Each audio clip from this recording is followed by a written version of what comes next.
We got a lot of new subscribers to the channel, and I've had a lot of requests to do a throwing knife tutorial, so we're going to talk a little bit about that. Now, first is what knives to throw. I will be doing a dedicated buyer guide for which knives you should purchase. I didn't think it was that hard to find throwing knives, but I've looked around the internet and it's actually very difficult to find good throwing knives.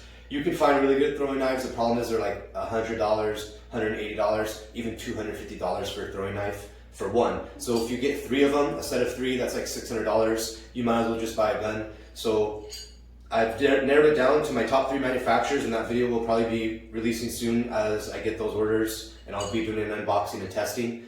But mainly this video is going to be talking about theory and the ideas behind the movements, not so much the movements and techniques themselves. The reason why is I feel like if I tell you the theory and why I do things, it will get the gears working in your head, and you might be able to self-teach yourself and figure it out yourself. Whereas if I strictly focus on the technique, there's so many subtle things. You could be using the wrong body momentum, you could be having the wrong release time, so there's so many things that it could be. I'm just going to be talking about the theory.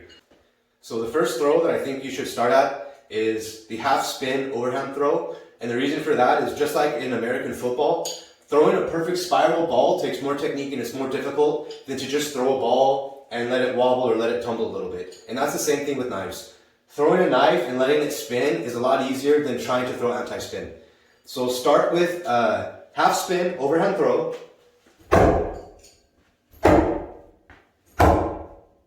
And you can see I try to vary the targets on the left board, middle board, right board, and that's something you should do too. Even though you don't want to focus entirely on the technique, you still want to be conscious of your body alignment and where those throws are going to go in relation to the target downrange. So the next throw progression, and one of the more flashier ones, is the half spin underhand. So if it's not an overhand throw, it's generally going to be an underhand throw. And this one's pretty cool because with just a few modifications, you can add a lot of sauce to this throw.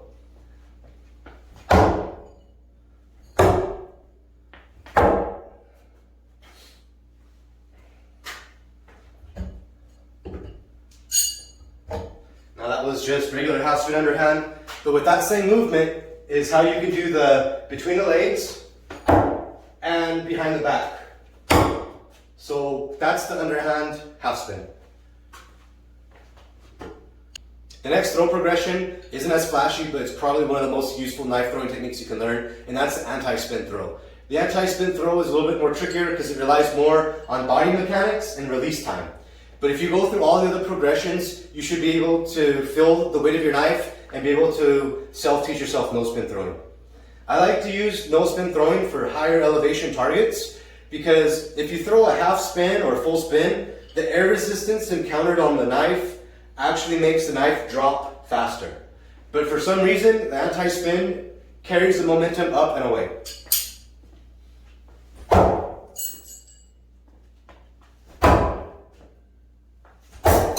So I could end the video right there because in my opinion, anti-spin knife throwing is the best type of knife throwing. But I'm going to add another progression. This one is the full spin underhand. Now, this is the one that I did on TikTok. I got like 5 million views. I did learn this from ThrowStar, and he calls it punch style knife throwing. Now what I'm doing, I can't say if it's punch style knife throwing or not because I'm not exactly sure what he's doing, but it's very close and it's at least heavily inspired by that. It's a very satisfying throw and it's a very flashy throw, but it takes quite a bit more body awareness and knife awareness to do. But there's no reason if you learn all the progressions that you can't teach yourself this. So hold the knife from the handle portion and hold your hand by the side and give it a little bit of a throw.